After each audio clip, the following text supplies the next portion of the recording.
बालिग हो गई, 15 साल 20 साल 18 साल उसकी उम्र हो गई, अब वो कहीं शादी करना चाह रही है और वो ये देख रही है कि मेरी शादी जहां मैं चाह रही हूं वहां मेरे माँ बाप तैयार नहीं होंगे, तो फिर वो नाटक करना शुरू कर देते, ड्रामा करना शुरू कर देते।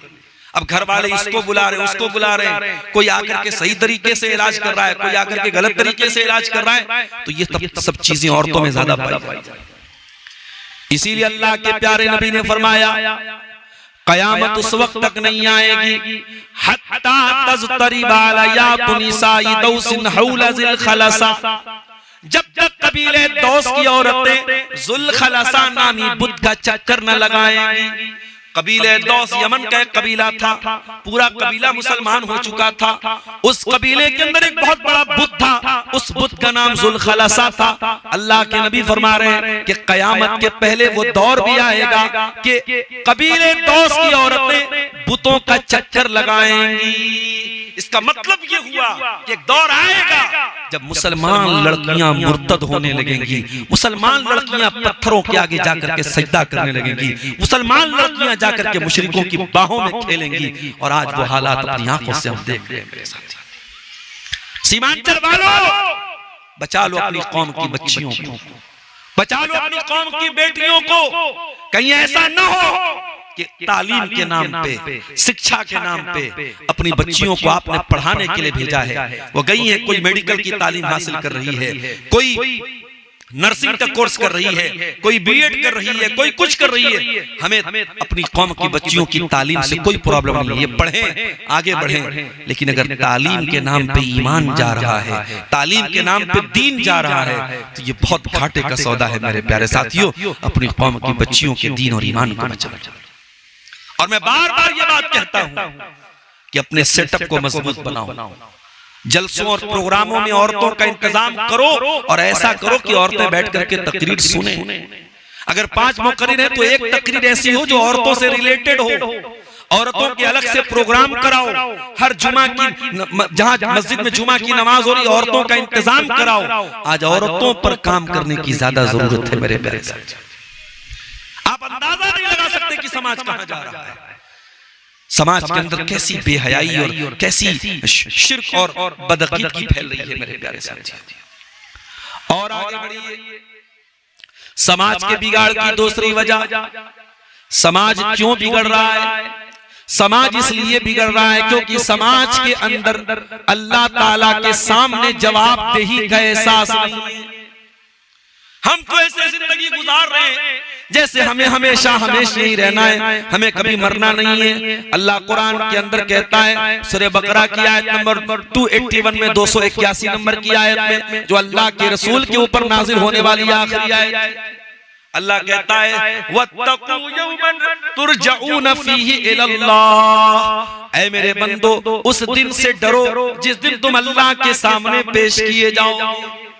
ओ ज़िना करने वालों, ओ कत्ल करने वालों, ओ चोरी करने वालों, ओ हराम खाने वालों, तुम कहां तक भागोगे?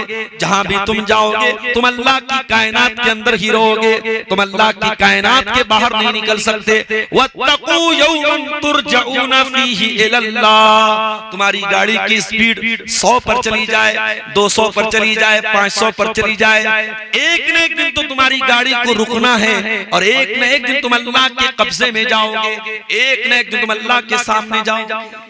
डरो उस दिन से जिस दिन तुम अल्लाह के सामने जाओगे, और जब अल्लाह के सामने जाओगे सुम्मा तुवफ़्फ़ा कुल्लु नफ्सिन मा कसबत व हुम ला युज़लमून, अल्लाह ताला एक एक अमल का हिसाब लेगा, एक एक अमल का हिसाब लेगा। फमन यामल मिस्काल ज़र्रतिन खैरन यरा वमन यामल मिस्काल ज़र्रतिन शर्रन यरा, एक जर्रा बराबर तुमने नेकी की होगी वो भी तुम्हारे सामने आ जाएगी, एक जर्रा बराबर तुमने गुनाह किया होगा वो भी तुम्हारे सामने आ जाएगा। अल्लाह से तो नहीं बच सकते मेरे साथी, अल्लाह के सामने तुम्हारी पूरी जिंदगी ओपन है। अल्लाह तो तुम्हारे दिलों के अंदर छुपे हुए भेद को भी जानता है। यालमु खाइनतल अयुन व मा तुख्फिस सुदूर, अल्लाह ताला तुम्हारी आंखों की चोरी को भी जानता है, अल्लाह तुम्हारे दिलों में छुपे हुए भेद को भी जानता है। डरो मेरे भाइयों उस दिन से जिस दिन तुम अल्लाह के सामने पेश किए जाओगे और अल्लाह के यहाँ तुम्हारे आमाल को तौला जाएगा। और अल्लाह जब आमाल को तौलेगा तो कैसे तौलेगा? फरमाया वनदउल मवाज़ीनल क़िस्त लियौमिल क़ियामा, हम क़यामत के दिन इंसाफ का तराजू रखेंगे। फला तुज़लमु नफ्सुन शैया, और किसी के साथ कोई अन्याय नहीं किया जाएगा। व इन काना मिस्काल हब्बतिन मिन खरदलिन अतैना बिहा, एक राई के दाने के बराबर भी कोई चीज होगी तो सामने आ जाए। आज कर ले ताकतवर अपनी ताकत का गलत इस्तेमाल, वहां हिसाब देना पड़ेगा। अब बिहार में भी मॉब लिंचिंग की घटनाएं होने लगी, अब यहां पर भी बुलडोजर गरजने लगा है, अब यहां पर भी जुल्म और सितम के नए नए पैमाने लिखे जा रहे और बनाए जा रहे हैं। मगर हर जालिम ये बात याद रखे, हर ताकतवर ये बात याद रखे कि जिसने भी अपनी ताकत का दुरुपयोग किया है वो दुनिया में भी जलील हुआ और आखिरत में तो होगा ही। था हुकूमत का फिरऔन को भी नशा, था हुकूमत का फिरऔन को भी नशा, जुल्म पर जुल्म खल्कत पे करता रहा। जब समंदर में डूबा तो कहने लगा, इस हुकूमत के पाने से क्या फायदा, ख्वाबे गफलत में सोए हुए मोमिनों, ऐशो इशरत बढ़ाने से क्या फायदा। काबिले जिक्र किस्सा है नमरूद का, वो भी इनकार करता था माबूद का। ये भी बहुत बड़ा रोना है आज कि आज ऑनलाइन डिबेट हो रहा है इस बात पर कि अल्लाह है कि नहीं है, डज गॉड एग्जिस्ट, अल्लाह है कि नहीं, इस पर डिबेट हो रहा है। किसी जमाने में नमरूद ने इनकार किया था। काबिले जिक्र किस्सा है नमरूद का, वो भी इनकार करता था माबूद का। उसके भेजे को मच्छर ने खाकर कहा, यूं बड़ाई जताने से क्या फायदा, ख्वाबे गफलत में सोए हुए मोमिनों, ऐशो इशरत बढ़ाने से क्या फायदा। हर जालिम ये बात याद रखे, अल्लाह जालिम को ढील दे रहा है, अल्लाह जालिम को ढील दे रहा है, मगर अल्लाह जिस दिन पकड़ेगा अल्लाह की पकड़ बड़ी सख्त होगी। व उमली लहुम इन्न कैदी मतीन, हम जालिमों को ढील दे रहे हैं मगर हमारी चाल, हमारी तदबीर बहुत मजबूत है, हमारी प्लानिंग बहुत मजबूत है। ऐ चाल चलने वालों, तुम अपनी चाल चलते रहो और अल्लाह ताला अपनी प्लानिंग कर रहा है। वल्लाहु खैरुल माकिरीन, और अल्लाह सबसे बेहतरीन प्लानिंग करने वाला। तो ये एहसास जब तक नहीं होगा कि हमें अल्लाह को जवाब देना है, हमें अल्लाह को हिसाब देना है, तब तक मेरे प्यारे साथियों हम और आप समाज से बुराइयों से नहीं बच सकते। आज आप देखिए, आप गाड़ी लेके चल रहे हैं, इसी हाईवे के ऊपर जगह जगह कैमरे लगे हुए हैं, जहां कैमरा लगाए ऑटोमेटिक ड्राइवर की स्पीड कम हो जाती है। और हमारे यहाँ तो पेनाल्टी जो लगती है 1000, 2000, 5000 लगती है। सऊदी अरब में मैं एक मर्तबा जब वहां मैंने देखा कैमरा लगा है, तो वहां के ड्राइवर ने कहा कि मौलाना साहब यहाँ तो पेनाल्टी इतनी खतरनाक लगती है, सीधे 6000 रियाल। 6000 रियाल का मतलब कि इंडिया का 1,20,000, 1,30,000 रुपया हो। अब बोला इतना, अगर हम लोग की सैलरी उतनी नहीं है जितना यहाँ एक बार अगर हमने सिग्नल क्रॉस कर दिया या एक बार हमने ओवर स्पीड में गाड़ी चला दी तो इतनी पेनाल्टी लग जाती है। तो जब आपको ये डर होगा कि पेनाल्टी लगेगी, ऑटोमेटिक आपकी गाड़ी की स्पीड कम हो जाएगी। जब आपको ये डर होगा कि पुलिस का डंडा पड़ेगा, तो आप ऑटोमेटिक गलत काम से बचेंगे। अगर पुलिस का डंडा आपको क्राइम से बचा सकता है, हाईवे पर लगा हुआ कैमरा आपकी गाड़ी की स्पीड को कम कर सकता है, तो ऐ गुनाहों में डूबे हुए इंसान, ऐ अल्लाह की बगावत में डूबे हुए इंसान, ऐ जुल्म और सरकशी में डूबे हुए इंसान, या अय्युहल इंसान मा गर्रक बिरब्बिकल करीम अल्लज़ी खलक़क फसव्वाक फअदलक फी अय्यि सूरतिन मा शाअ रक्कबक। ऐ इंसान, तू अपने रब को कैसे भूल सकता है?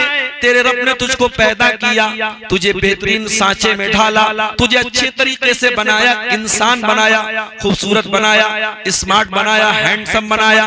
वो अल्लाह जो तुझे एक हकीर पानी के कतरे से पैदा कर सकता है, क्या वो मरने के बाद तुझे दोबारा जिंदा नहीं कर सकता है? क्या वो तेरा हिसाब नहीं ले सकता है? बिल्कुल ले सकता है। इसलिए मेरे प्यारे साथियों, जब तक ये एहसास नहीं पैदा होगा कि हमें अल्लाह को हिसाब देना है, तब तक समाज से बुराइयों का खात्मा नहीं हो सकता है। और आगे बढ़िए, समाज से बुराई को खत्म करना है तो उसकी वजह को समझिए। समाज में बुराई क्यों पनप रही है? समाज में बुराइयों के पनपने की तीसरी वजह, आज का इंसान अपनी तख्लीक के मकसद को भूल चुका है। वो क्यों पैदा हुआ है?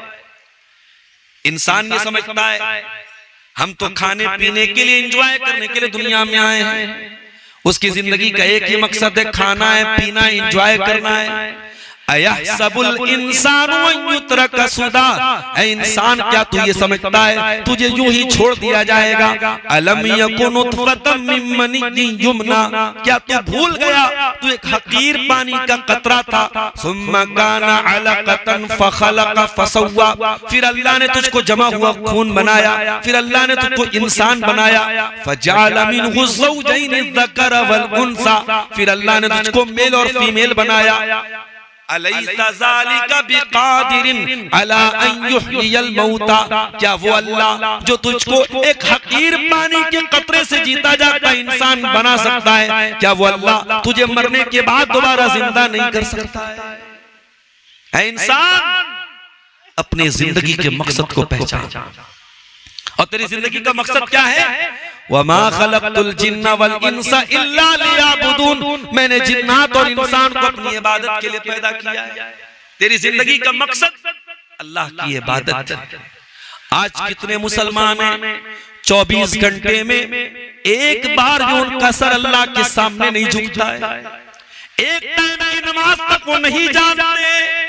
वो दुनिया में न जाने किसके आगे जाके हाथ जोड़ रहे हैं, किसके आगे जाके माथा टेक रहे हैं। वो एक सजदा जिसे तू गिरा समझता है, 1000 सजदों से देता है आदमी को नजात। ऐ इंसान, अगर तू एक अल्लाह के सामने झुकना शुरू कर दे तो तुझे कहीं और झुकना नहीं पड़ेगा। तू नमाज की पाबंदी शुरू कर दे, तू 5 टाइम की नमाज का पाबंद बन जा, अल्लाह ताला बहुत सारी चिंताओं से तुझे मुक्त कर देगा।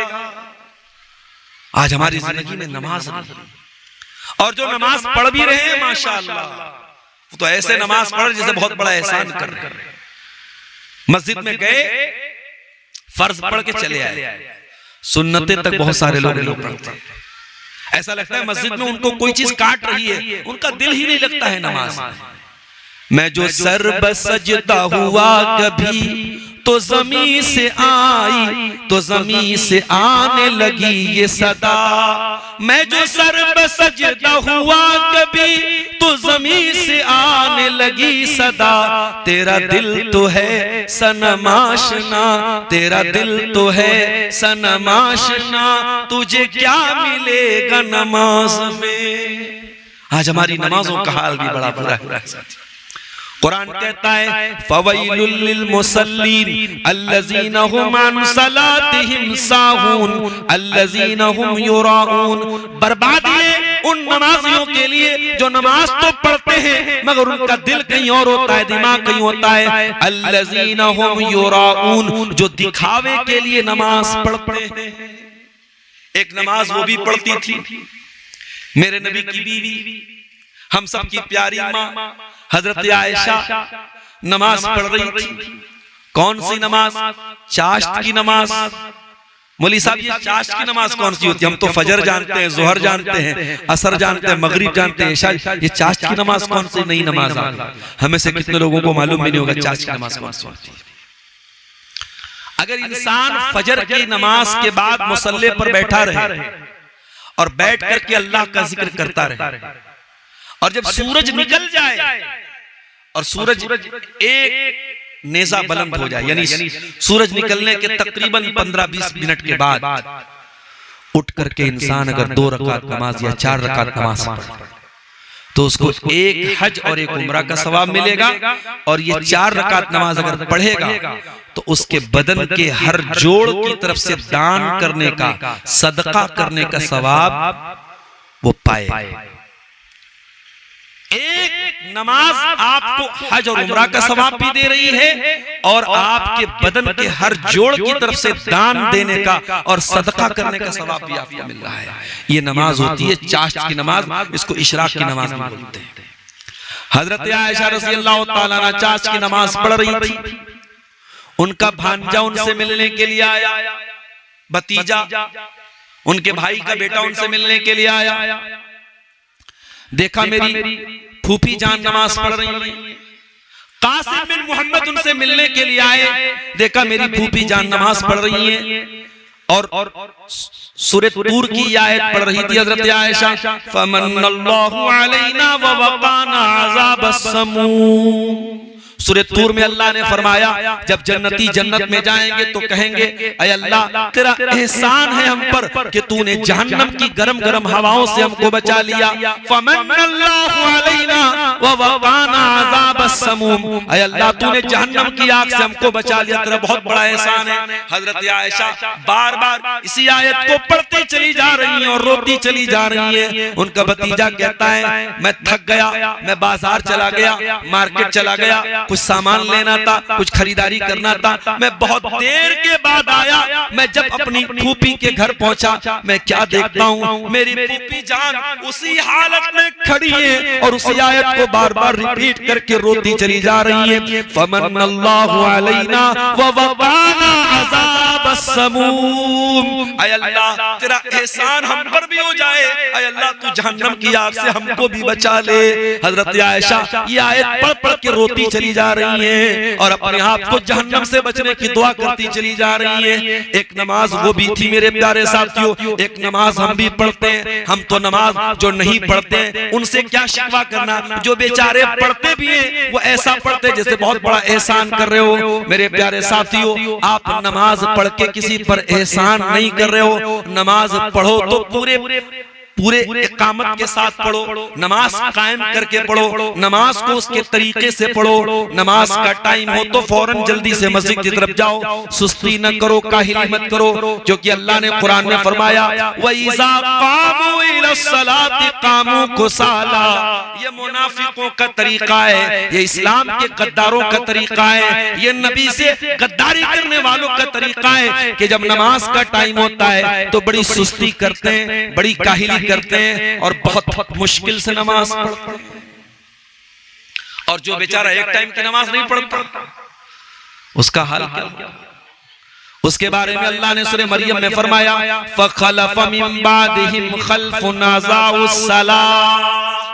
मेरे नबियों के जाने के बाद, मेरे रसूलों के जाने के बाद ऐसे नालायक लोग आए जिन्होंने नमाजों को बर्बाद किया, वत्तबउश शहवात, और जिन्होंने शहवतों की पैरवी की। मेरा जुमला नोट कर लो मेरे नौजवानों, ये जो मोबाइल पर गंदी फिल्में देखते हो, ये जो तुम अपने हाथों से ज़िना करते हो, ये जो तुम लड़कियों से चैटिंग करते हो, ये जो तुम गलत हरकतें कर रहे हो, ये तमाम चीजें कभी गौर करना, नमाज की पाबंदी करने से छूट सकती हैं। मैं गारंटी तो नहीं ले रहा हूं क्योंकि नमाज पढ़ के भी बहुत सारे लोग गलत काम करते हैं, लेकिन हाँ उम्मीद यही है अगर आप ढंग से नमाज पढ़ेंगे, अगर नमाज की पाबंदी करेंगे तो कुरान की आयत यही बता रही है कि जब इंसान नमाज को बर्बाद करेगा, जब नमाज को छोड़ेगा तो उसकी जिंदगी में ख्वाहिशात की पैरवी आ जाएगी, वो अपनी इच्छाओं के पीछे पीछे चलेगा, अपनी डिजायर्स को फॉलो करेगा, जो मन करेगा वो करेगा। कभी शराब भी पी लेगा, कभी ज़िना भी कर लेगा, कभी हराम काम भी कर लेगा। जब नमाज को तुम बर्बाद करोगे मेरे प्यारे साथियों तो तुम ख्वाहिशात के पैरोकार बन जाओगे। तो समाज के बिगाड़ की बहुत बड़ी वजह हम इबादतों से दूर हो गए, हम नमाज से दूर हो गए। और आगे बढ़िए, समाज के बिगाड़ की एक और वजह है, और वो वजह क्या है? वो वजह है हम सबका माल के मामले में एहतियात न करना। माल कमाना बहुत जरूरी चीज है। इस्लाम माल कमाने से मना नहीं करता। इस्लाम तो हमको दुआ सिखाता है, और रब्बना आतिना फिद दुनिया हसना व फिल आखिरति हसना व क़िना अज़ाबन नार। ऐ अल्लाह, दुनिया में भी भलाई अता फरमा, आखिरत में भी भलाई अता फरमा, जहन्नम की आग से बचा ले।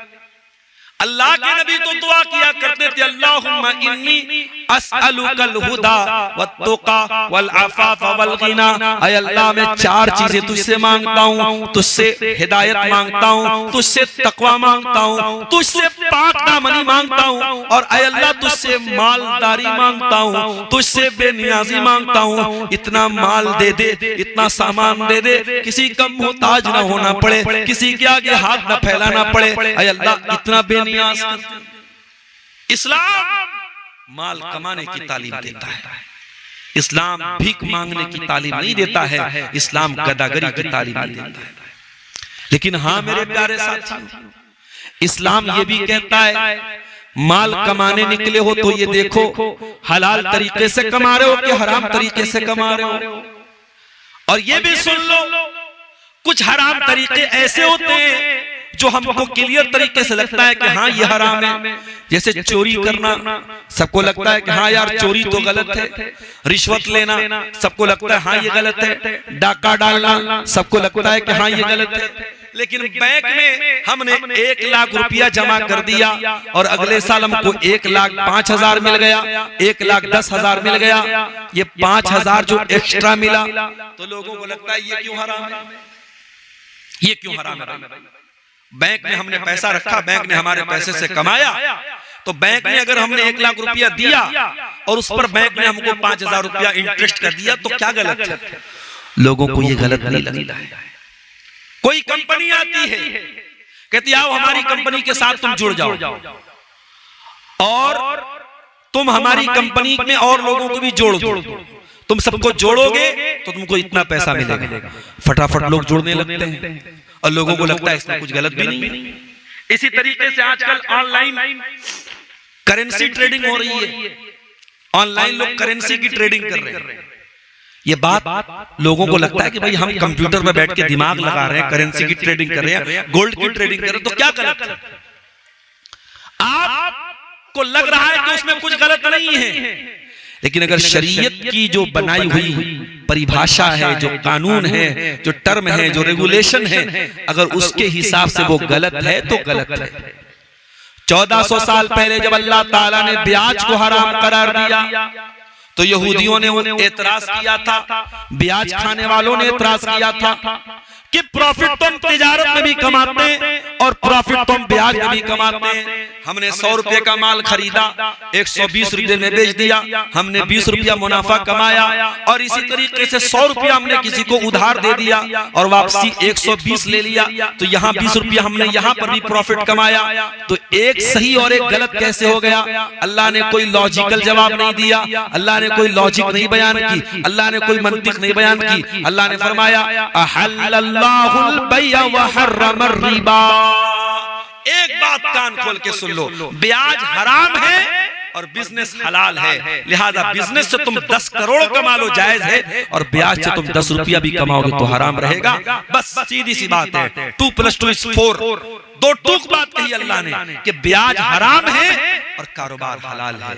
मेरे प्यारे साथियों, आज ऑनलाइन गेमिंग के जरिए कोई अगर 1 करोड़ कमा लेता, अभी मैं कलिया चक में प्रोग्राम था जुमा वाले दिन, हमारे एक साथी भी यहाँ मौजूद है, वो गए थे साथ में। वहां एक भाई के बारे में किसी ने बताया कि वो ड्रीम 11 पर 1 करोड़ रुपया वो जीत गया और मकान बड़ा आलीशान बना लिया, उसको लोग करोड़पति बोलते हैं। तो उसको देख करके अगर कोई ड्रीम 11 पर जाकर के गेम खेलने लगे और कहे कि साहब हमारे कलिया चक में कोई 1 करोड़ कमा चुका है, तो किसी के 1 करोड़ कमा लेने से ड्रीम 11 जायज नहीं हो जाएगा।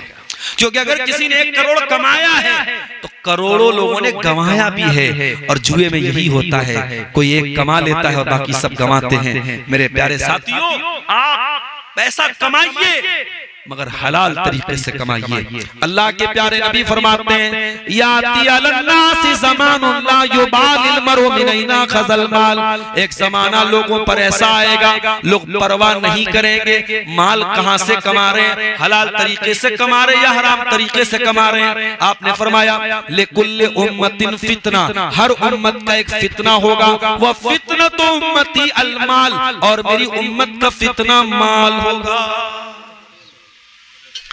समाज के बिगाड़ की ये बहुत बड़ी वजह है मेरे प्यारे साथी, और इसीलिए अल्लाह के रसूल ने अपनी उम्मत को खबरदार किया तो और फरमाया था मल फक़्र अख्शा अलैकुम, ऐ मेरी उम्मत के लोगों मुझे इस बात का डर नहीं है कि तुम गरीब हो जाओगे, वलाकिन अख्शा अन तुबसता अलैकुम दुनिया, मुझे डर इस बात का है कहीं तुम दुनिया परस्त न हो जाओ, कहीं तुम दुनियादार न हो जाओ, कहीं तुम दुनिया के लिए एक दूसरे से लड़ने न लगो।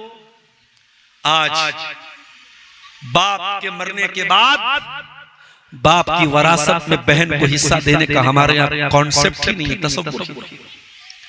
विरासत पर तकरीर करो तो लोगों को लगता है कि ये कौन से दुनिया की बात है, हमारे यहाँ तो नहीं दिया जाता है। हमने इस्लाम के मुकाबले में एक नई शरीयत बनाई है जिसका नाम है हमारे यहाँ। मौलवी साहब हमारे यहाँ तो ऐसा होता है, मौलवी साहब हमारे यहाँ तो लड़कियों को जहेज दिया जाता है, मौलवी साहब हमारे यहाँ तो वरासत में बहन का हिस्सा नहीं देते। अरे तेरे देने से क्या होता है?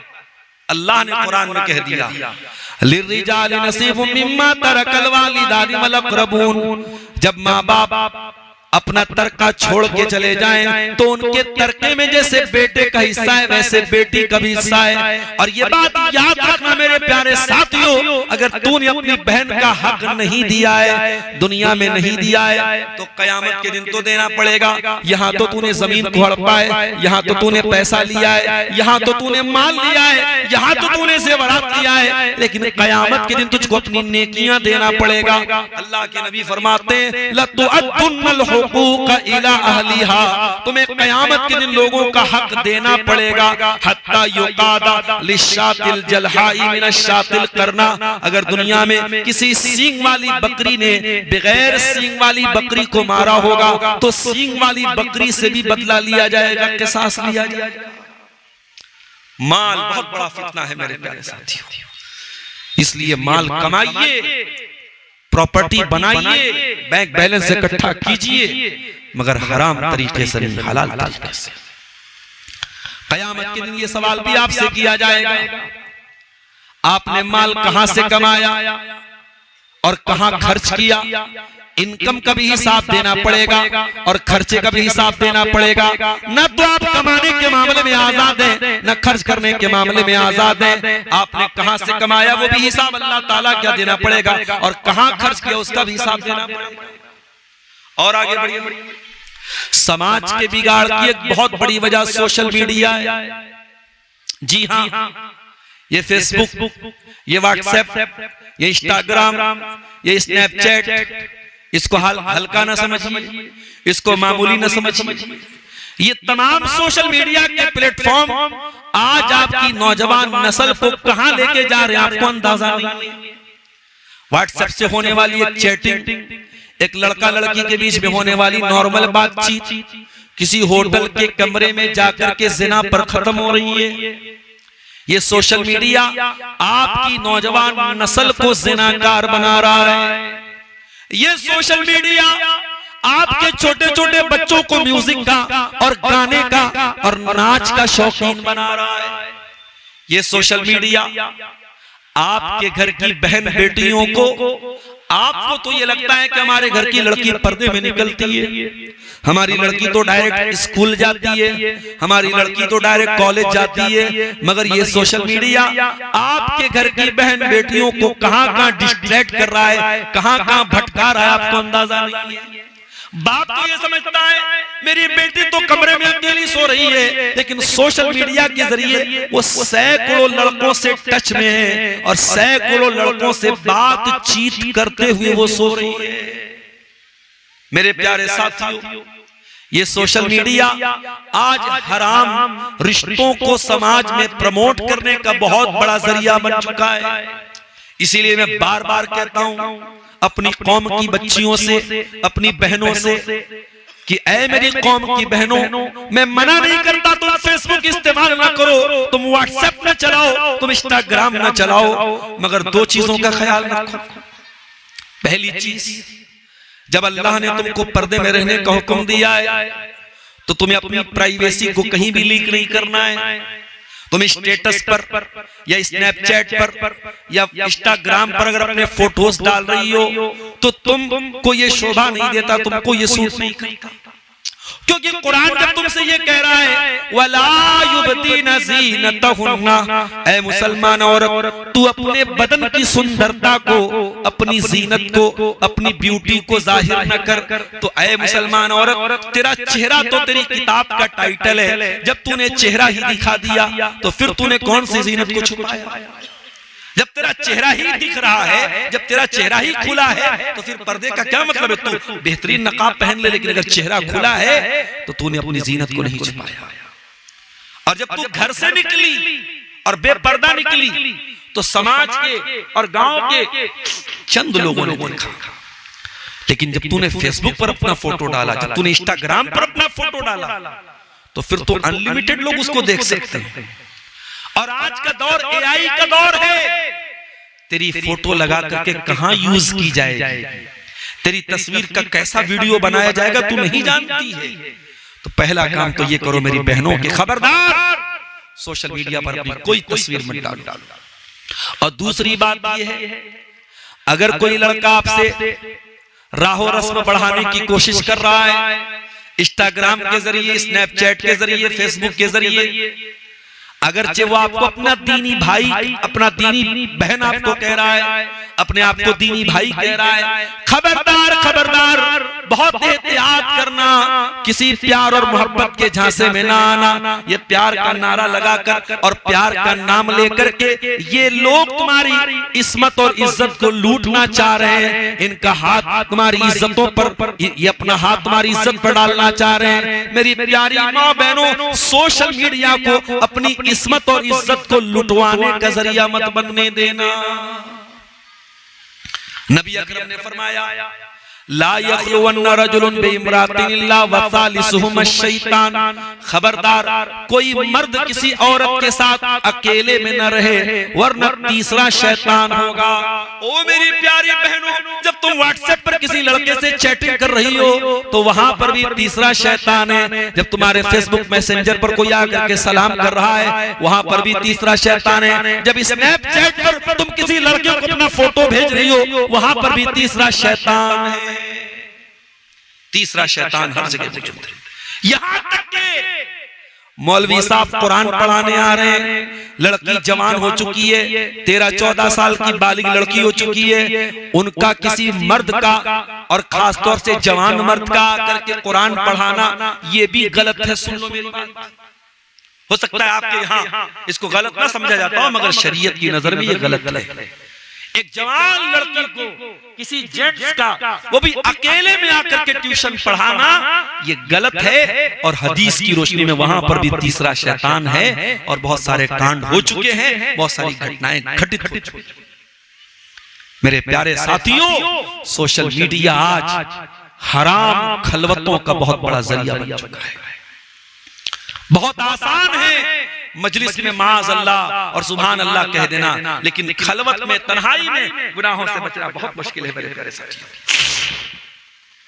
इसीलिए अल्लाह के प्यारे नबी फरमाते हैं मेरी उम्मत के कुछ लोग कयामत के दिन ऐसे भी आएंगे जो पहाड़ों के बराबर नेकियां लेकर के आएंगे, लेकिन अल्लाह ताला उनकी नेकियों को हवा में उड़ा देगा।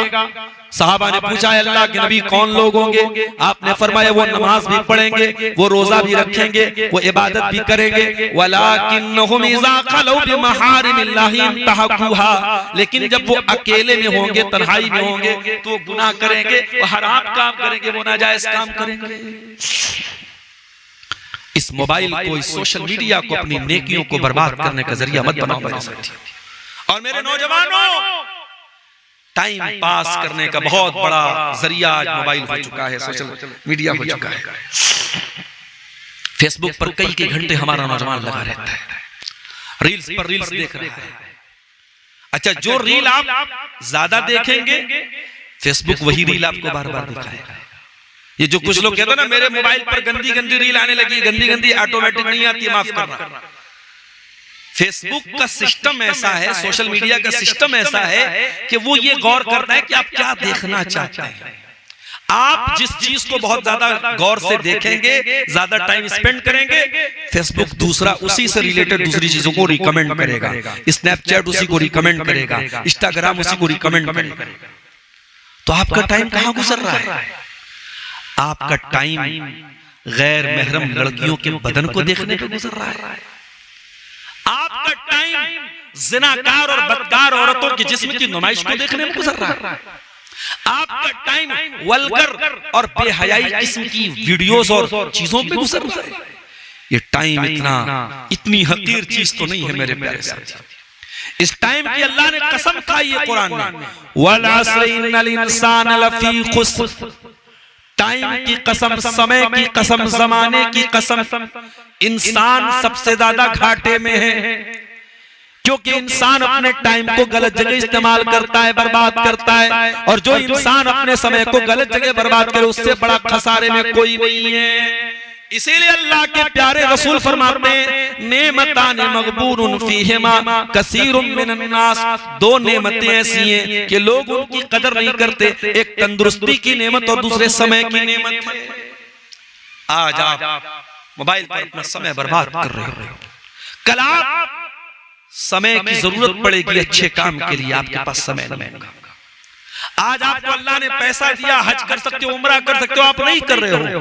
कल हड्डियां कमजोर हो जाएंगी, व्हील चेयर पे आपको हज करने, उम्रा करने जाना पड़ेगा, तो आप पछताएंगे कि काश मैंने पहले हज कर लिया होता, पहले उम्रा कर लिया होता।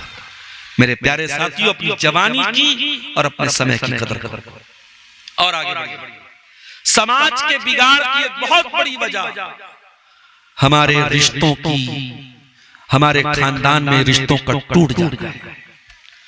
हर गांव में, हर घर में कहीं भाई भाई से नाराज है, कहीं चचा भतीजे से नाराज है, कहीं बाप बेटे से बातचीत बंद करके बैठा है, कहीं माँ बेटे में बातचीत बंद है, कहीं सास और बहू में ठनी हुई।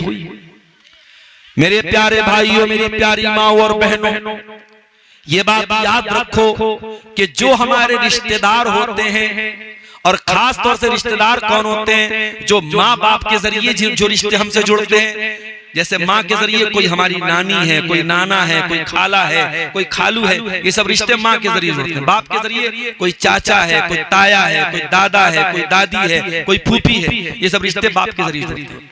तो जो रिश्ते माँ बाप के जरिए बनते हैं इनको अरहाम कहते हैं, अरहाम। और ये रिश्ते अगर इनको आप तोड़ेंगे, अगर आप रिश्तों को तोड़ेंगे, तो अल्लाह क्या आपको बहुत जबरदस्त पकड़ होगी। अल्लाह ताला क्या, अल्लाह के नबी हर खुतबे में सूरह निसा की पहली आयत पढ़ते थे, और उस आयत में ये आयत भी आप, ये टुकड़ा भी आप सुनते हैं, फत्तकुल्लाहल्लज़ी तसाअलून बिही वल अरहाम। ऐ मेरे बंदो, अल्लाह से डरो और रिश्तों को तोड़ने से डरो, रिश्तों को न तोड़ो। अपनी औलाद से रिश्ता तोड़ देने वालों, औलाद से अगर कुछ गलती भी हो जाए तो रिश्ता न तोड़ो। ओ अपने माँ बाप से रिश्ता तोड़ने वालों, माँ बाप अगर अन्याय भी कर दे, अत्याचार भी कर दे, तो माँ बाप से रिश्ता न तोड़ो।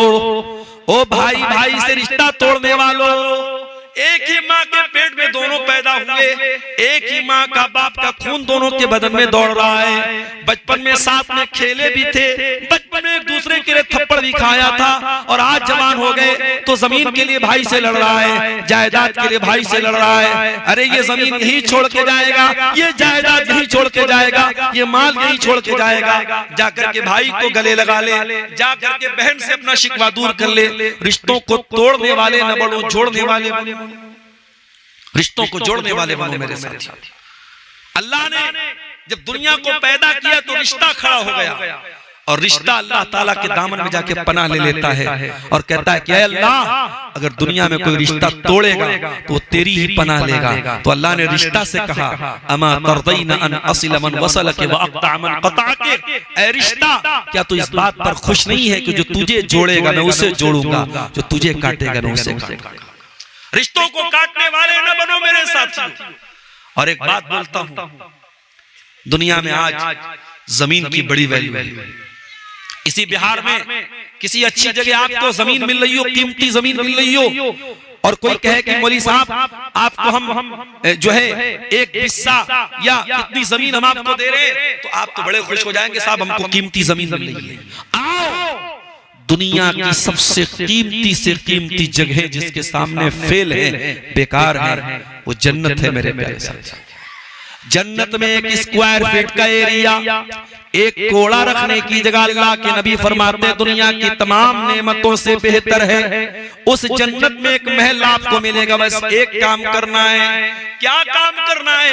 आपको अपनी नाक को कुर्बान करना है, अपने अहंकार को कुर्बान करना है, अपने ईगो को कुर्बान करना है। अल्लाह के नबी फरमाते हैं अना ज़ईमुन बिबैतिन फी रबदिल जन्ना, मैं जन्नत में एक मकान की गारंटी देता हूँ उस इंसान को, लिमन तरकल बिरा व इन काना मुहिक्कन, जो हक पर होने के बावजूद झगड़ा छोड़ दे। आप सही है, सामने वाला गलत है, आपको पता है कि मैं सही हूँ और वो गलत है, लेकिन झगड़ा खत्म हो जाए। झगड़े को खत्म करने के लिए आप जाके गले मिल लेते हैं, बात खत्म कर लेते हैं, तो बदले में अल्लाह के नबी फरमाते हैं कि आपको जन्नत में महल मिलेगा।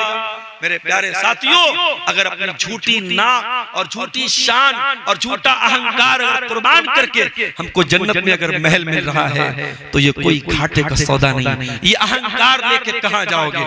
अरे इसी मिट्टी से पैदा हुए थे, मिनहा खलकनाकुम मिनहा खलकनाकुम व मिनहा नुखरिजुकुम व फीहा नुईदुकुम तारतन उखरा।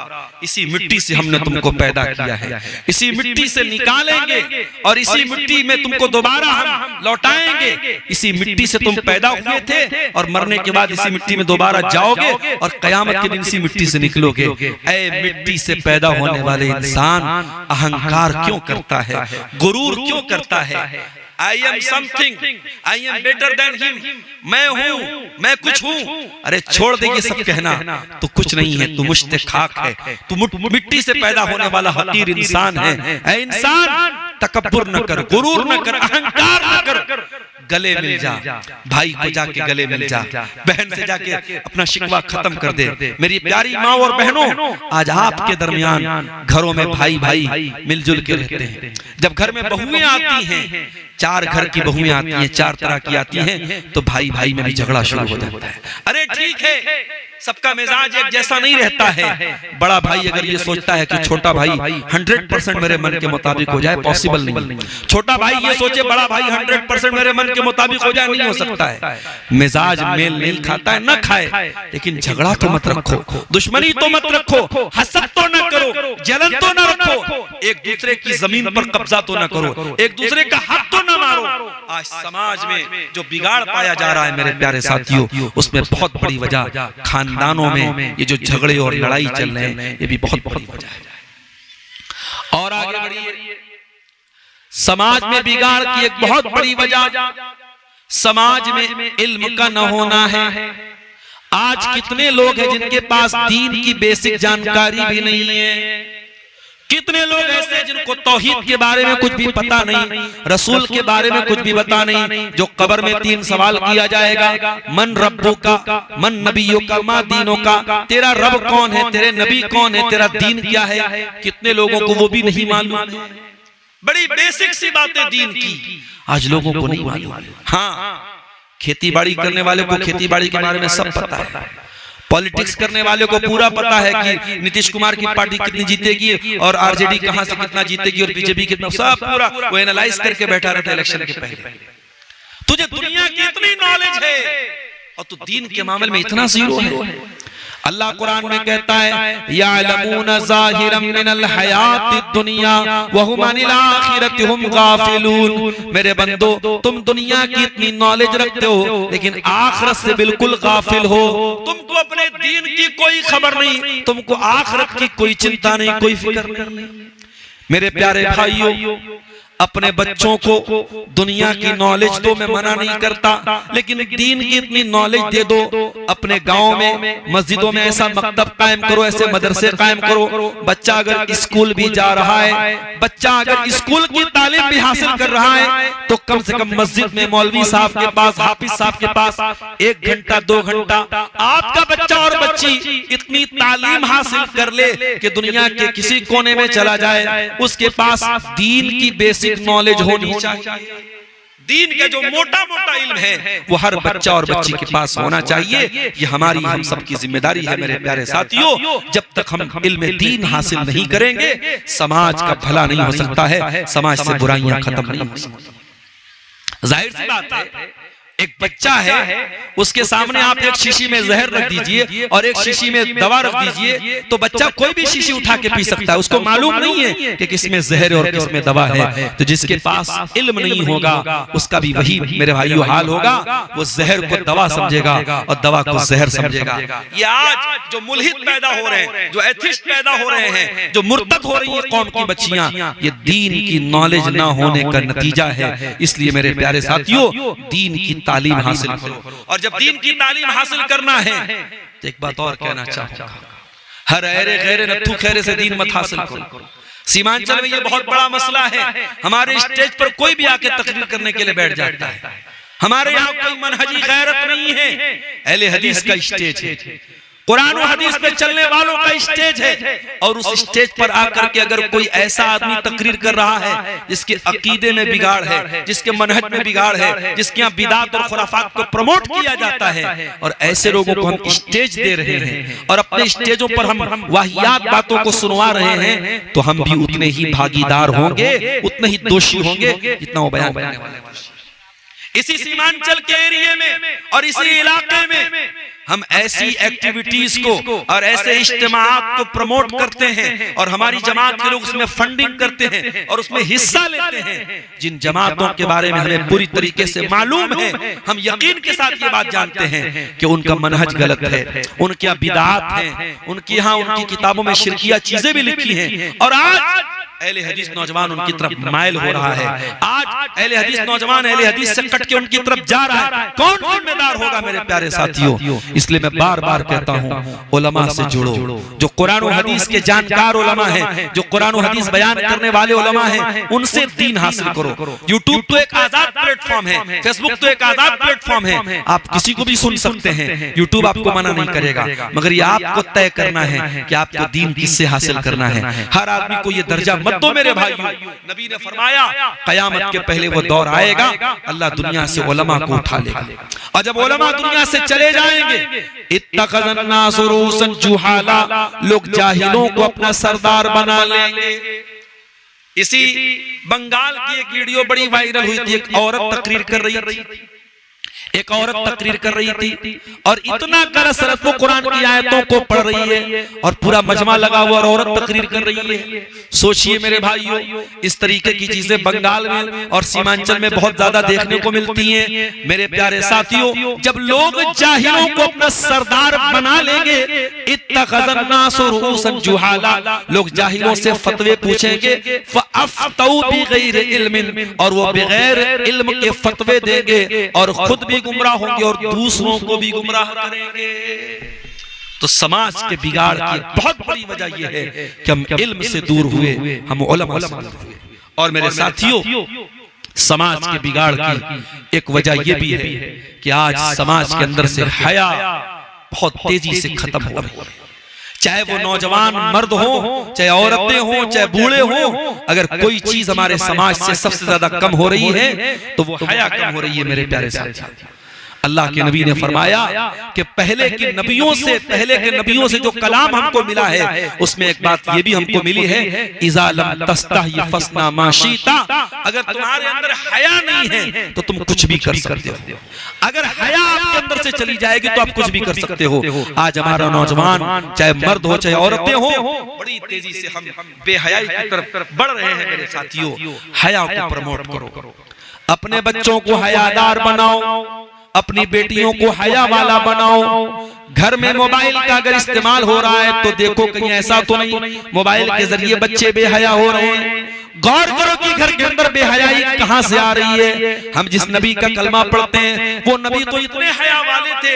हजरत अबू सईद खुदरी कहते हैं काना अशद्द हया मिन अल-अज़रा'i फी खिदरिहा, अल्लाह के नबी कुंवारी लड़कियों से ज्यादा शर्म और हया वाले थे।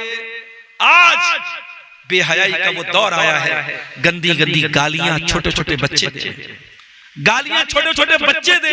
अब तो औरतें भी गालियां देने लगी हैं, लड़कियां भी गालियां देने लगी हैं। हमारे नबी की जबान पर कभी गाली के जवाब में भी गाली नहीं आई, कभी आपने फहश बात, वल्गर बात, कोई नामुनासिब बात कभी नहीं निकाली। और आज उस नबी का कलमा पढ़ने वाले बेहुदा बात कर रहे हैं, गंदी बातें कर रहे हैं। मेरे प्यारे साथियों, समाज से हया का खत्म होना ये भी समाज में बुराइयों के पनपने और फैलने की बहुत बहुत वजह है।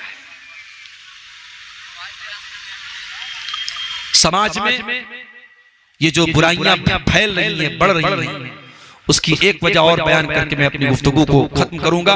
और चूंकि आप जानते हैं ये प्रोग्राम चंदे का है और उससे पहले और उलमा ने भी चंदे के मुतालिक तकरीर की है। आखिर में आप हजरात से थोड़ा चंदे की भी अपील है, आप जाते जाते इदारे का ताउन करेंगे इंशाअल्लाह। आखिरी बात मेरे प्यारे साथी, समाज में जो बुराइयां हैं, जो बदअखलाकियां हैं, उसकी एक बहुत बड़ी वजह समाज के अंदर नशे का बढ़ता हुआ रुझान। आप अंदाजा नहीं लगा सकते कि हमारा नौजवान कितना ज्यादा नशे का शिकार हो रहा है। शराब की मात्रा और इसी तरीके से ड्रग्स की मात्रा जितनी मुसलमान इलाकों में इस्तेमाल होने लगी है, ये हमारी पेशानियों पर बल लाने वाली बात है। आज आपका ये इलाका अररिया, पूर्णिया, किशनगंज का इलाका जो मुस्लिम अक्सरियत का इलाका है, आज इन इलाकों में भी शराब और नशे का रुझान बड़ी तेजी से बढ़ रहा है मेरे साथी। और जब समाज में नशा बढ़ेगा तो क्राइम भी बढ़ेगा। ये 5-5 साल की बच्चियों का जो रेप हो रहा है, ये अपनी महबूबा को रेप करने के बाद जो कत्ल करके उसके बदन के टुकड़े किए जा रहे हैं, ये सब नशे की देन है, ये सब नशे की देन है। और ये बात याद रखो, इस्लाम ने शराब को सिर्फ हराम नहीं करार दिया। इस्लाम ने जब शराब को हराम किया तो अल्लाह ने कहा रिजसुन, ये गंदी चीज है। अल्लाह इतना डायरेक्ट बोल देता शराब हराम है, अल्लाह ने कहा रिजसुन, गंदी चीज है। मीना अमल शैतान, ये शराब शैतान की चीज है, शैतान का काम है। फजतनिबू, शराब से बचो, जुआ से बचो, लअल्लकुम तुफलिहून, तभी तुम कामयाब हो सकते हो। जब तक तुम शराब से नहीं बचोगे, जब तक तुम नशे से नहीं बचोगे, तुम कामयाब नहीं हो सकते। मेरे नौजवानों, अगर आप में से कोई शराब के या किसी भी तरीके के नशे में मुब्तला है, अल्लाह के वास्ते तौबा कर लो। ये रात का वक्त है, जाकर के अल्लाह के सामने गिड़गिड़ा लो, माफी मांग लो और हर किस्म के नशे से अपने आप को दूर कर लो मेरे साथियों। उस्मान गनी कहते हैं इन्नल खम्र उम्मुल खबाइस, ये शराब तमाम गंदगियों की जड़ है, तमाम बेहयाइयों की जड़ है, तमाम बुराइयों की जड़ है। तो शराब पी लेगा वो कत्ल भी कर सकता है, वो जिना भी कर सकता है, वो कुछ भी अपनी जबान से निकाल सकता है। मेरे प्यारे साथियों, शराब और नशे को आज अपने समाज से हमें उखाड़ के फेंकना है। अगर किसी घर में कोई लड़का शराब पी रहा है, या तो उसका बाइकआउट करो या फिर उसका इलाज करवाओ या ऐसी कोई सख्ती करो। हर गांव में इस तरीके का सख्ती का माहौल पैदा किया जाए कि कोई नशा करने के पहले 1000 बार सोचे। मेरे प्यारे साथियों, जब तक अपनी नौजवान नस्ल को हम नशे से दूर नहीं करेंगे, हम समाज की बुराइयों को खत्म नहीं कर सकते हैं। मेरे अजीजों, समाज में पाई जाने वाली बुराइयों के ताल्लुक से ये चंद बातें मैंने आपके सामने बयान की हैं। आज का ये प्रोग्राम जो खोरागाच की इस धरती पर हर साल तकरीबन होता है और मदरसे का ये प्रोग्राम है, और ये मदरसा आपके इलाके का कदीम इदारा है और काफी तादाद में यहाँ बच्चे पढ़ रहे हैं। और 70-80 के करीब, मुझे जैसा कि बताया लोगों ने कि यहाँ बच्चे वो हैं जो हॉस्टल में भी रहते हैं और वो उनकी तालीम का इंतजाम यहाँ मदरसे की तरफ से किया गया है। मैं आप सबसे अपील करता हूँ कि आप इस इदारे का ताउन करें। और माए बहनें भी जो मौजूद हैं, मैं जानता हूँ सर्दियों की रात बात है और बड़े सब्र के साथ और सुकून के साथ आप बैठे रहे और अब तक आपने तकरीरों को सुना है। मेरे प्यारे भाइयों और बहनों, आप जरूर आगे बढ़ करके इस इदारे का ताउन करें। जिम्मेदारों से मेरी अपील है कि खवातीन के दरमियान भी और मर्दों के दरमियान भी चादर घुमवा दें, ताकि जिसको जो ताउन करना है वो इदारे का करता रहे। अभी हमारे बाद इसी इलाके के कटिहार के सरजमीन के आपके बड़े पसंदीदा मुकर्रिर हैं और वो चंदा भी बहुत खूबसूरत करते हैं और नज़में भी बहुत अच्छी पढ़ते हैं। हमारे बड़े भाई हैं शेख अख्तर आलम मिफ्ताही साहब, वो भी आपके सामने आएंगे और खिताब करेंगे। हम अल्लाह ताला से दुआ करते हैं रब्बुल आलमीन हमें कहने सुनने से ज्यादा अमल की तौफीक अता फरमा। इलाल आलमीन हमें आज अपने दीन और ईमान की कमजोरियों पर तू काबू पाने की तौफीक अता फरमा। रब्बुल आलमीन हमें इल्म दीन से जुड़ने की तौफीक अता फरमा, हमें दीन के मदारिस से जुड़ने की और उनकी कदर करने की तौफीक अता फरमा। इलाल आलमीन हमें हराम कमाई से बचा, इतना हलाल दे दे कि हमें हराम की जरूरत न पड़े, तो हराम से हमें बेनियाज कर दे। परवरदिगार हमारी माँ बहनों तो दीन की तरफ कौन दिया? हेलो शेख, कुछ सवालात आए हैं जी। ये किसी की तरफ से ताउन आया है, तकरीबन 1500 रुपए का ताउन है। अल्लाह ताला जज़ाए खैर दे, इस चंदे को कबूल करे, इनके हक में नजात का जरिया बताए। सवाल अगर एक ही कमरे के अंदर बैतुल खला और गुस्ल खाना है तो उस गुस्ल खाने में वजू बनाना और उस कमरा में नमाज पढ़ना कैसा है? देखिए ये सवाल बहुत जेन्युइन सवाल है और आज के जमाने में आपको हर जगह तकरीबन ऐसे गुस्ल खाने मिलेंगे जिसमें बाथरूम कंबाइंड होता है, तो वहां आदमी गुस्ल भी करता है, वजू भी करता है। और वजू के पहले हम जो है कौन दिए हैं? मदरसे के खाजिन साहब, ये चंदा देखिए कितना है। अल्लाह ताला खाजिन साहब को और अता करे, और चूंकि वो खाजिन है अल्लाह ताला उनको और मदरसे के खजाने में देने की तौफीक अता फरमाए। 5000 रुपये है, अल्लाह कबूल फरमाए। तो ये जो अटैच बाथरूम होता है, इसमें जब आदमी वजू करे या गुस्ल करेगा तो गुस्ल में भी वजू किया जाता है, तो यहाँ ये मसला पैदा होता है कि वहां तो उसमें बाथरूम भी है, तो अब वहां पर वो बिस्मिल्लाह कैसे पढ़ेगा? तो शेख इब्न बाज वगैरह का फतवा ये है कि वहां पर दो सूरतें अपनाई जा सकती हैं। या तो जैसे अगर आदमी को वजू करना है तो बाहर से बिस्मिल्लाह पढ़ के जाए और अंदर जाके वजू करे, वहां पे ना पढ़े। लेकिन चूंकि इससे बचना आज के जमाने में मुश्किल है और हर जगह तकरीबन ये कंबाइंड ही बाथरूम चल रहा है, एयरपोर्ट से लेके रेलवे स्टेशन से लेके होटलों तक हर जगह इस तरीके का बाथरूम चल रहा है, तो आदमी दिल में वहां पे बिस्मिल्लाह पढ़ ले, अल्लाह का जिक्र कर ले, तो इंशाअल्लाह वो उस ममानियत में नहीं आएगा, उस मनाही में वो शामिल नहीं होगा जो नापाक जगहों पर अल्लाह का जिक्र करने से जो मना किया गया, तो वहां पे उस मनाही में इंशाअल्लाह वो नहीं होगा, दिल में वो पढ़ लेगा। जी। किसी औरत का हैज या अक्ली मुद्दत से ज्यादा, अगर उस औरत को हैज फिर से आए तो क्या वो क्या करे? नमाज पढ़े या फिर छोड़ दे? देखिए औरतों को जो पीरियड आता है तो उसमें एक साइकिल होता है। औरतें जानती हैं कि हर महीने हमको इतने दिन तक आता है, किसी को 5 दिन आता है, किसी को 7 दिन आता है, वो एक रेगुलर आमतौर से उतने दिन आता है। तो उसके बाद अगर खून आ रहा है तो उलमा ने ये लिखा है कि औरतें खुद जानती हैं, वो फर्क कर सकती हैं कि वो खून जो है वो नापाकी वाला खून है या बीमारी का खून है। अगर उसमें वो अलामतें पाई जा रही हैं जो हैज के खून में पाई जाती हैं तो वो हैज ही माना जाएगा और उस हालत में औरत नमाज से दूर रहेगी और नापाक मानी जाएगी। लेकिन अगर वो खून अलग है और उसका जो हर महीने 5 दिन 7 दिन आता है वो टाइम भी गुजर चुका है, तो फिर वो खून इस्तिहाजा का खून माना जाएगा, बीमारी का खून माना जाएगा, और अब वो औरत गुस्ल करके नमाज भी पढ़ेगी, रोजा भी रखेगी, और वो औरत जो है उसको उस खून को जो है वो बीमारी का खून मानेगी और हर नमाज के टाइम वो वजू करेगी। यानी अगर वजू बाकी है तभी वो वजू करेगी, लेकिन उसको अब गुस्ल करने की जरूरत नहीं, वो नापाक नहीं, और नमाज भी उसको पढ़ना है, रोजा भी उसको रखना है। जी। हेलो, आज के इस दौर में हिंदुस्तान के अक्सर इलाके में तबलीगी जमात के लोगों के जरिए इज्तिमा इनकाद किया जाता है, उसमें इज्तिमाई दुआ भी किया जाता है। ऐसी मजलिस में शिरकत करना कैसा है?